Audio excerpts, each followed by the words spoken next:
വാസ്തവം പറഞ്ഞാൽ തൃശ്ശൂർ പോലുള്ള ഇലക്ഷൻ വന്നപ്പോൾ എനിക്ക് പരിചയമുള്ള ഇതുകൾ കന്യാസ്ത്രീകളും അച്ഛന്മാരും എനിക്കറിയാം, അവർക്കും ഡയറക്റ്റ് സുരേഷ് ഗോപിക്ക് വോട്ട് ചെയ്തിരുന്നു.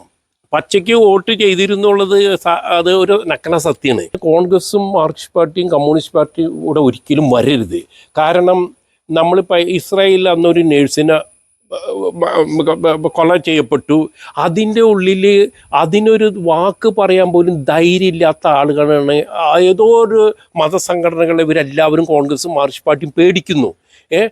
അത് ഇവിടുത്തെ പ്രശ്നങ്ങൾ നമ്മുടെ ഒരു സഹോദരിക്ക് അപകടം വന്നപ്പോൾ അവരെ സപ്പോർട്ട് ചെയ്യാനല്ല ഇവിടുത്തെ ജനങ്ങൾ ജയ് വിളിക്കാൻ പോയത്.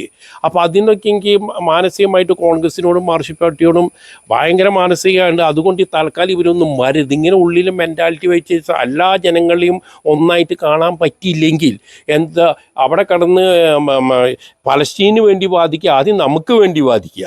നമസ്കാരം. കഴിഞ്ഞ പാർലമെന്റ് ഇലക്ഷന് തൊട്ടു മുന്നോടിയായിട്ട് കേരളത്തിലെ മുഴുവൻ ജില്ലകളിലും നിരവധി ആളുകളാണ് BJP അംഗത്വം സ്വീകരിച്ച് മുന്നോട്ട് വന്നിരുന്നത്. ഇപ്പോൾ ഈ ത്രിതല പഞ്ചായത്ത് ഇലക്ഷൻ എത്തി നിൽക്കുന്ന സാഹചര്യത്തിലും വീണ്ടും ഇതുപോലെ ദേശീയതയിലേക്ക് സജീവമായിട്ട് പ്രവർത്തിക്കാൻ വേണ്ടി നിരവധി ആളുകൾ വീണ്ടും വരികയാണ്, BJP അംഗത്വം സ്വീകരിച്ചിട്ടുണ്ട്. അപ്പോൾ ഇരിഞ്ഞാലക്കുട നിയോജകമണ്ഡലത്തിലെ വേളൂക്കര പഞ്ചായത്തിൽ ഒരു ക്രൈസ്തവ സഹോദരൻ BJP അംഗത്വം സ്വീകരിച്ച് മുന്നോട്ട് വരികയാണ്. ചേട്ടാ നമസ്കാരം. നമസ്കാരം. പേരെന്തായിരുന്നു? എൻ്റെ പേര് സേവിയർ, എൻ്റെ വീട്ടിൻ പേര് പറപ്പള്ളി. ചേട്ടാ ഇപ്പോൾ BJP ഒരു അംഗത്വം സ്വീകരിച്ചുകൊണ്ട് അല്ലെങ്കിൽ ഒരു സപ്പോർട്ടായിട്ട് മുന്നോട്ട് വരാനുള്ളൊരു സാഹചര്യം എന്തായിരുന്നു? ഞാൻ ഒരു പ്രവാസിയാണ്. ഞാൻ 1984 സൗദി അറേബ്യയിൽ പോയിക്കുക. ആ സൗദി അറേബ്യയിലും ഗൾഫ് രാജ്യങ്ങളിലും പല സ്ഥലത്ത് ഞാൻ ജോലി ചെയ്തിട്ടുണ്ട്. അവിടെ നമ്മൾ ചെല്ലുമ്പോൾ അവരൊക്കെ നമ്മളെ പറയുന്ന ഒരു വാക്കുണ്ട്, മിസ്കിൻ ഹിന്ദി, അതായത് പാവപ്പെട്ട ഹിന്ദി. ഇപ്പം നമ്മൾ ചിലർ വടക്കേന്ത്യക്കാരത് അത് ബംഗാളി എന്നൊക്കെ പറഞ്ഞ പോലെ വളരെ മോശപ്പെട്ടൊരു നിലവാരമായിരുന്നു നമ്മളെ പറ്റി. മോഡിജി വന്നതോടുകൂടി നമുക്കൊരു വെയിറ്റായി. ആ വെയിറ്റ് എന്ന് മാത്രമല്ല അഭിമാനമായി. അത് മാത്രമല്ല നമ്മളെ ശമ്പളത്തിനും ഇതൊക്കെ തരുന്ന ഗവൺമെൻറ്റുകളെല്ലാം അവരുടെ ചിന്താഗതി മാറി. ആളുകൾക്ക് ശമ്പളം നേരെ കൊടുത്തില്ലെങ്കിൽ പ്രശ്നമാവും. അങ്ങനെയുള്ളൊരു വെയിറ്റ് കിട്ടിയത് മോഡിജി വന്ന പിന്നെ അതുകൊണ്ട് ഞങ്ങൾക്ക് എല്ലാവർക്കും ഒരു വലിയൊരു അഹങ്കാരമുണ്ട് മോഡിജീനെ പറ്റി. പല കാര്യത്തിലും നമ്മൾ മോഡിജിയുടെ അല്ലെങ്കിൽ BJP ഗവൺമെൻറ്റിൻ്റെ പലതിനെയും ഇതില്ലെങ്കിൽ തന്നെ ടോട്ടൽ നമ്മൾ അവസാനം നോക്കുമ്പോൾ അകത്തുക നോക്കുമ്പോൾ മോഡിജി എന്നും നിലനിൽക്കേണ്ടത് നമ്മുടെ ഒരു ആവശ്യമാണ്, നാടിൻ്റെ ആവശ്യമാണ്. അപ്പോൾ അങ്ങനെയുള്ള കാര്യങ്ങളിൽ കൊച്ചു കൊച്ചു പ്രശ്നങ്ങളൊക്കെ ഉണ്ട്, അതൊക്കെ നമുക്ക് വിട്ടുകളയാം. അതിനേക്കാളും ഉള്ളത് നമ്മുടെ രാജ്യം, ഒരു നേഷൻ എന്നുള്ളത് ആ ദേശീയതയ്ക്ക് മോഡി നൽകുന്ന ഇമ്പോർട്ടൻ്റ് ഭയങ്കര വിലപ്പെട്ടതാണ്. ഇപ്പോൾ അത് മാത്രമല്ല, നമ്മൾ സൗദി അറേബ്യയിലെ ഇപ്പം നല്ല എഡ്യൂക്കേഷനായി സൗദികൾക്ക്, അവരുടെ മുന്നിലേക്ക് നമ്മൾ ഇന്ത്യ ഗവൺമെൻറ് എന്ന് പറഞ്ഞാൽ നമുക്കും വലിയൊരു അഭിമാനമാണ് മോഡിജിയുടെ പേര് പറയുമ്പോൾ. ആ ഒരു ഇത് നിലനിൽക്കണമെന്ന് ഞാൻ ആഗ്രഹിക്കുന്ന വ്യക്തിയാണ്. അതിനുവേണ്ടി നമുക്ക് എന്തെങ്കിലും സഹായിക്കണം, ഈ പാർട്ടിക്ക് വേണ്ടി എന്തെങ്കിലും എൻ്റെ വക എന്തെങ്കിലും സംഭാവന ചെയ്യണമെന്ന് എനിക്ക് ആഗ്രഹമുണ്ട്. അതാണ് എൻ്റെ ഇതുള്ളൂ. ചേട്ടാ ഇപ്പോൾ കേരളത്തിലെ ഒരു രാഷ്ട്രീയ സാഹചര്യം, ഇപ്പോൾ CPM കോൺഗ്രസും ഇപ്പോൾ 10 വർഷമായിട്ട് LDF ഭരിച്ചുകൊണ്ടിരിക്കുകയാണ്. ഇനി അടുത്ത നിയമസഭാ തെരഞ്ഞെടുപ്പിൽ അധികാരം പിടിക്കുമെന്നുള്ള വലിയ ആത്മവിശ്വാസത്തിൽ കോൺഗ്രസും പ്രവർത്തിക്കുകയാണ്.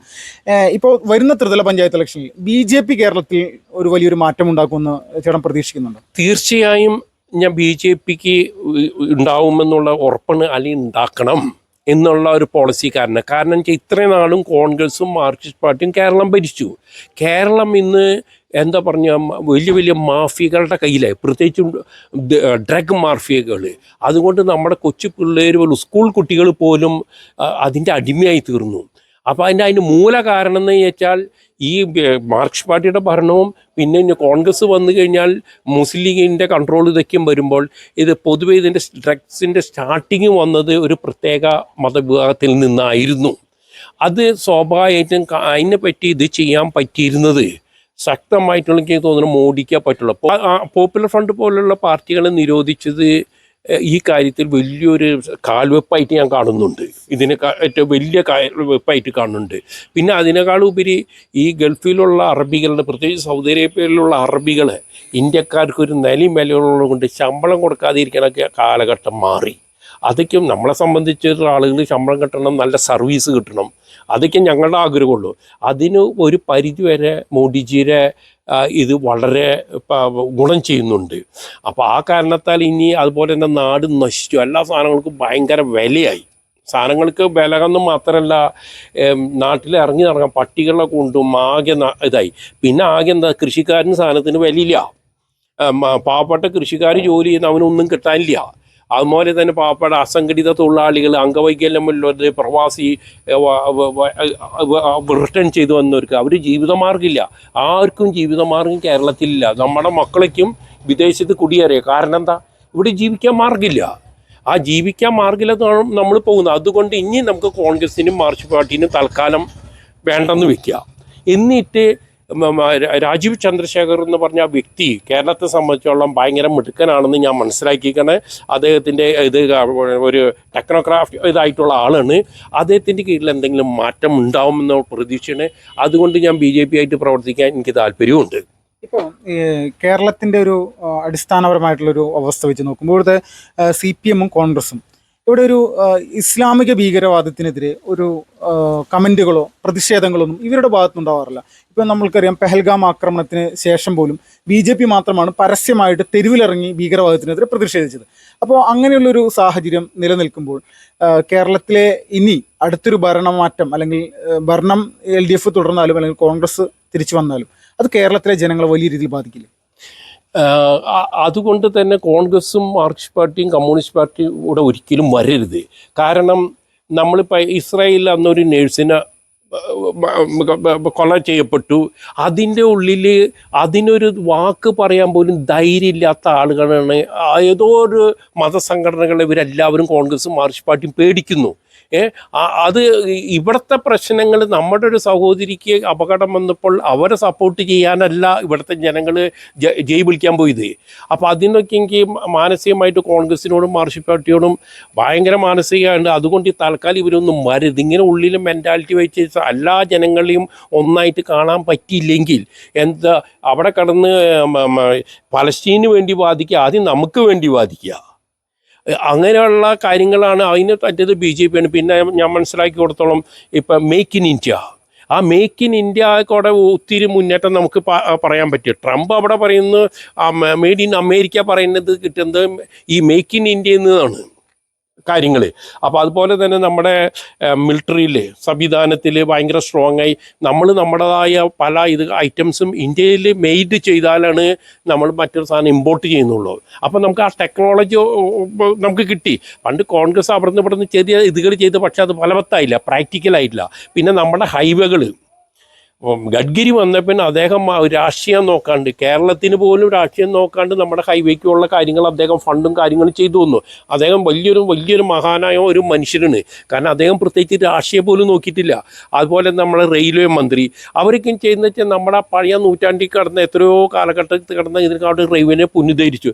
അമ്മാതിരി എല്ലാ മേഖലകളിലും ആ പുനരുദ്ധാരണം വരും.